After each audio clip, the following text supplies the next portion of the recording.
Assalamualaikum students. Today we are going to start review exercise of chapter 1. So let's start from question number 2. Represents the following sets through Venn diagram.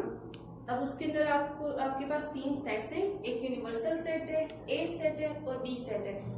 वो आपसे कह रहा है कि आपने इन तीनों sets को वेन डायग्राम के जरिए रिप्रेजेंट करना है। तो मैंने आपकी आसानी के लिए इनके एलिमेंट्स को लिख लिया है कि इस सेट के अंदर किस तरह के एलिमेंट्स हैं। यानी यूनिवर्सल सेट में तो हमें पता है कि 1 से लेके 50 तक सारे के सारे एलिमेंट्स हैं।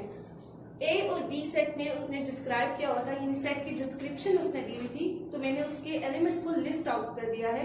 सेकंड सेट में है मल्टीपल्स ऑफ 3 लेस देन 50, 3 के मल्टीपल्स बट 50 से छोटे, तो कौन से होंगे? 3, 6, 9, 12 एंड अप टू 48। ये तमाम एलिमेंट्स इस सेट में होंगे। और कॉर्नर पे मैंने सारे के सारे एलिमेंट्स को लिख दिया है, टोटल उस सेट के अंदर जितने भी मल्टीपल्स आते हैं 3 के। सेट बी हमारे पास है multiples of 5 less than or equal to 50, यानी 5 के मल्टीपल्स लेकिन वो 50 और 50 से छोटे, यानी 50 यहाँ पे इंक्लूडेड है। तो 5 के मल्टीपल्स कौन से होंगे? 5, 10, 15, 20 और अप टू सो ऑन। अब यहाँ स्टूडेंट यूनिवर्सल सेट को तो अभी थोड़ी देर के लिए छोड़ दें। ए सेट और बी सेट के अंदर देखते हैं क्या इनके दरमियान कोई चीज कॉमन है या नहीं है। डिसजॉइंट सेट से या फिर ये ओवरलैप करेंगे। ओवरलैप तभी करेंगे जब इन दोनों सेट्स के अंदर कोई चीज कॉमन आएगी।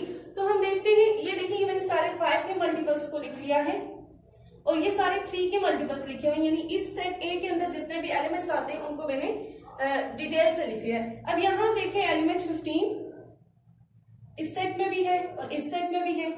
उसके अलावा जो सेकंड एलिमेंट है वो है 30 और 30 इस सेट में भी है, 45 और 45, यानी ये 3 ऐसे एलिमेंट है जो सेट ए और सेट बी में कॉमन आ रहे हैं। इसका मतलब है कि सेट डिसजॉइंट नहीं होंगे, वो ओवरलैप करेंगे क्योंकि इनके दरमियान कोई कॉमन एलिमेंट्स आ रहे हैं। सो हम सेट को एक सर्कल से, क्लोज सर्कल से रिप्रेजेंट करते हैं। This is set A and this is set B. अब ये जो सेट बी होगा ये ओवरलैप करेगा ए के साथ। उसके क्या रीजन है? क्योंकि इनके दरमियान कुछ कॉमन एलिमेंट्स है। अब वो कॉमन जो एलिमेंट्स हैं वो आप लोगों ने यहाँ लिखने हैं, क्योंकि ये पोर्शन आपके पास जो है रिप्रेजेंट कर रहा था इंटरसेक्शन एलिमेंट्स को, यानी ऐसे एलिमेंट्स जो दोनों सेट्स के दरमियान कॉमन है। तो वो कौन से थे? 15, 30 एंड 45। दोनों सेट्स को हमने रिप्रेजेंट कर लिया। यूनिवर्सल सेट क्या होता है? बड़ा सेट होता है, उसके अंदर इस सेट के भी और इस सेट के भी एलिमेंट्स कंटेन कर रहे होते हैं। तो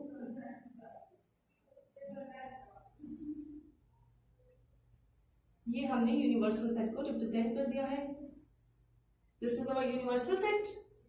अब आप देख सकते हैं कि सेट ए और सेट बी, इसके सारे एलिमेंट इस यूनिवर्सल सेट में कंटेन कर रहे हैं। सो ये हमने इस सेट की डिस्क्रिप्शन देख के इसकी वेन डायग्राम ड्रा कर ली है। स्टूडेंट क्वेश्चन नंबर 2 पार्ट 2 ये आप लोगों के लिए सेल्फ असेसमेंट है। बिल्कुल उसी पैटर्न पे आपने इस क्वेश्चन को सॉल्व करना है। हम क्वेश्चन नंबर 3 की तरफ चलते हैं। क्वेश्चन नंबर 3 में अगेन आपके पास 3 सेट्स हैं और आपने उनको वेन डायग्राम से रिप्रेजेंट करना है। और इस सेट में एलिमेंट्स भी लिस्ट आउट किए हुए हैं, डिस्क्रिप्शन नहीं है, तो ये और ही इजी हो गया है। यूनिवर्सल सेट आप देख सकते हैं कि कौन सा सेट होता है? जो सबसे बड़ा सेट होता है किसी भी पॉसिबल सिचुएशन में। तो आप इस सिचुएशन में देखें तो यूनिवर्सल सेट जो है वो सबसे बड़ा सेट है। अब सेट ए और बी की तरफ आते हैं, देखते हैं कि क्या इन सेट्स के अंदर कोई एलिमेंट कॉमन है कि नहीं। अगर इन दोनों के अंदर कोई एलिमेंट कॉमन आए तो हमने फिर क्या करना होता है? उन सेट्स को ओवरलैप करवाना होता है। अगर एलिमेंट कॉमन ना आए तो वो सेट्स क्या होते हैं? डिसजॉइंट होते हैं जब हम उनकी वेन डायग्राम्स बनाते हैं। तो स्टूडेंट्स यहाँ देखिए सेट 2, फर्स्ट सेट ए में जो 2 एलिमेंट है और सेकंड सेट बी के अंदर जो एक एलिमेंट 2 है, ये दोनों के अंदर आ रहा है। 4, 6, ये 3 ऐसे एलिमेंट स्टूडेंट्स जो दोनों सेट्स के अंदर रिपीट हो रहे हैं। इसका मतलब है कि ए सेट और बी सेट की जब हम वेन डायग्राम बनाएंगे तो हम उनको ओवरलैप करवाएंगे, क्योंकि बेसिकली ये ओवरलैपिंग हमारे पास रिप्रेजेंट करती है कि इन दो सेट्स के दरमियान कुछ कॉमन है। So this is set A and this is set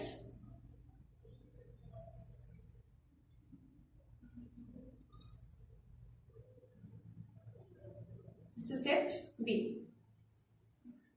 अब जो भी सेट ए और बी के दरमियान आपके पास कॉमन एलिमेंट्स आए हैं उनको इस इंटरसेक्टिंग एरिया में आपने लिखना है, इस एरिया में लिखना है, क्योंकि ये एरिया रिप्रेजेंट कर रहा है कि सेट ए और सेट बी के दरमियान के कॉमन एलिमेंट्स।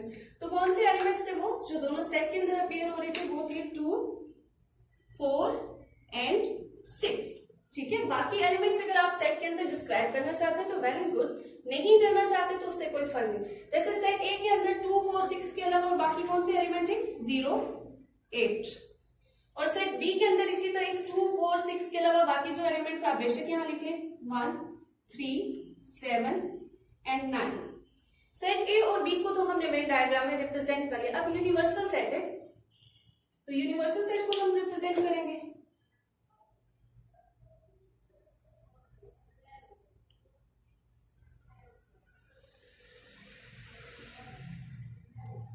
Universal set.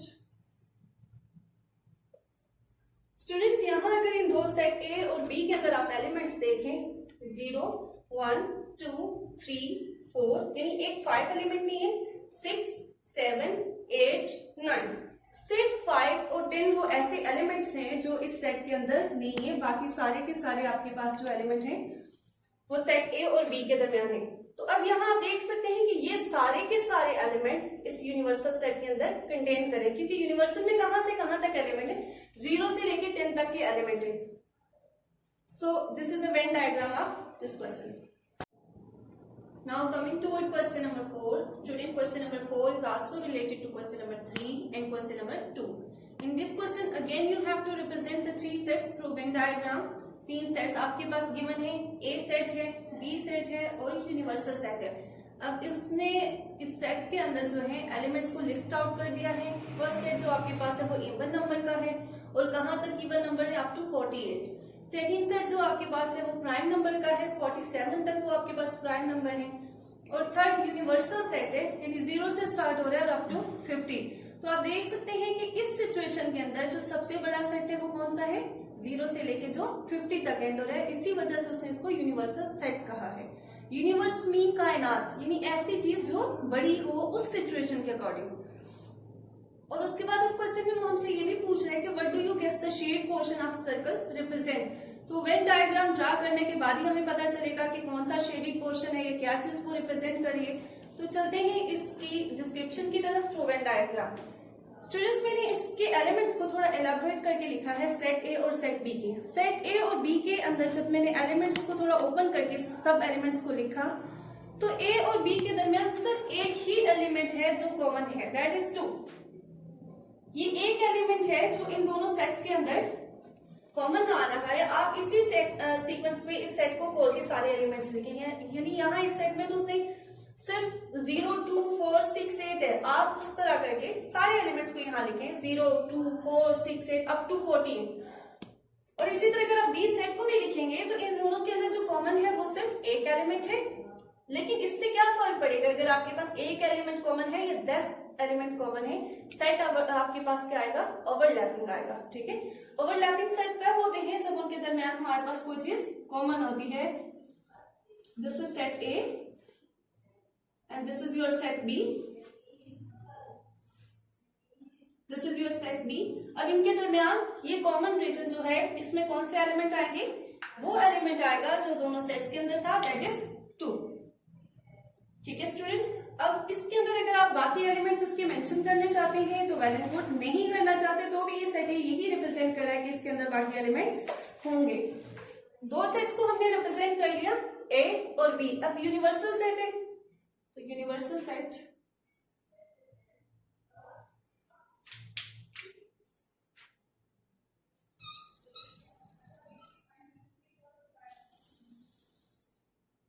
जब भी आप लोग वेन डायग्राम ड्रा करेंगे स्टूडेंट्स तो इस चीज का बहुत ख्याल रखिएगा कि कोई भी आपकी जो फिगर है, चाहे आप वो सर्कल ड्रा करें, चाहे आप वो स्क्वायर ड्रा करें, रेक्टेंगल ड्रा करें, वो ओपन नहीं होनी चाहिए। अगर ये फिगर यहाँ से सपोज मैं इसको ओपन कर देती हूँ तो ये वेन डायग्राम नहीं होगी, ये उस सेट को रिप्रेजेंट नहीं करेगा, क्योंकि सेट को जो चीज रिप्रेजेंट करती है वो क्लोज्ड एरिया रिप्रेजेंट करता है। So this is universal set.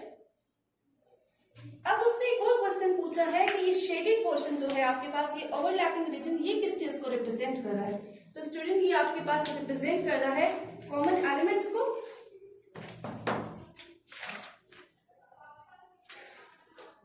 the overlapping region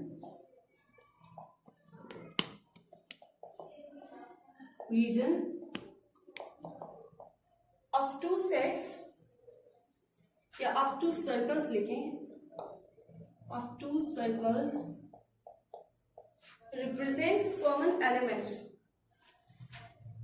represent common element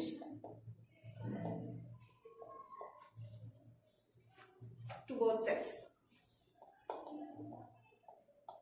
okay student, तो ये हमारे उस दूसरे क्वेश्चन का आंसर है जो उसने पूछा था कि आपके ख्याल में जो ये शेडिड पोर्शन है सर्कल का, बेसिकली ये वो पोर्शन है, ये किस चीज को रिप्रेजेंट करे। तो ये जो आपके पास ओवरलैपिंग रीजन या शेडेड रीजन, ये दो सर्कल का जो है ये कॉमन एलिमेंट्स को रिप्रेजेंट कर रहा है। अब आप लोगों की एक्सरसाइज रिव्यू एक्सरसाइज 1 कंप्लीट हो चुकी है। इसका सिर्फ एक पार्ट आप लोगों के लिए, आपके पास सेल्फ असेसमेंट के लिए आपको इसे बहुत अच्छे से ट्राई करना है और सब क्वेश्चन की अच्छे से प्रैक्टिस करनी है।